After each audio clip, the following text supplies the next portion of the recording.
ছেলেরা তার প্রিয় মানুষটার পাশে অন্য কোনো ছেলেকে সহ্য করতে পারে না।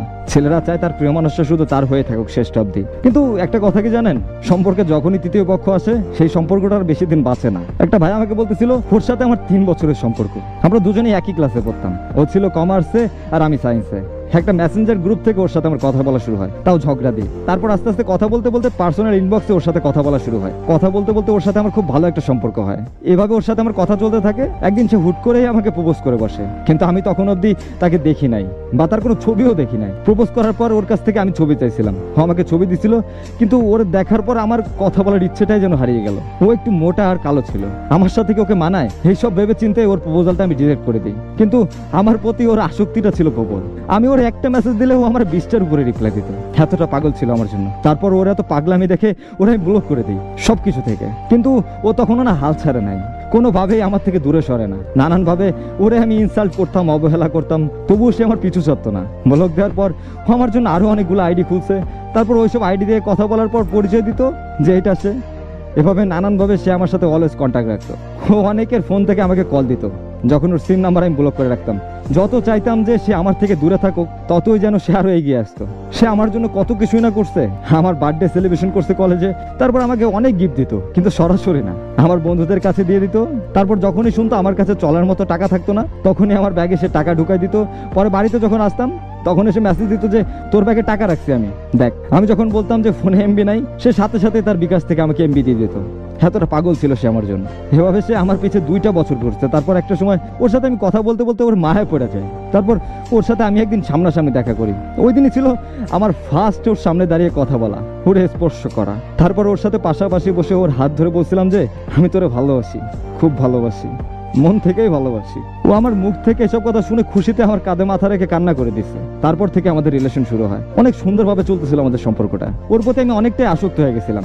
অনেকবার দেখা করছি, এর মাঝে ঘুরতেও গেছিলাম ওরে নিয়ে অনেকবার। কিছু মাস যাওয়ার পর আমাদের মধ্যে একজন তৃতীয় ব্যক্তি আসে, যা ছিল ওর বেস্ট ফ্রেন্ড। সে আবার ছেলে, যেহেতু বেস্ট ফ্রেন্ড, তাই প্রথমে আমি জানার পর ওটা নিয়ে বেশি গুরুত্ব দিই নাই বা ঝামেলাও করি নাই।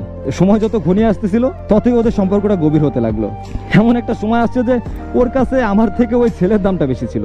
এরপর আমি আস্তে আস্তে এই ব্যাপারটা নিয়ে ওর সাথে ঝগড়া করতাম, খারাপ ব্যবহার করতাম, অনেক বাজে বিহেভ করছি ওর সাথে এই ব্যাপারটা নিয়ে। ওরে প্রায় এটাই বুঝাইতাম যে আমি থাকতে তোর লাইফে আর একজন কিভাবে আসে।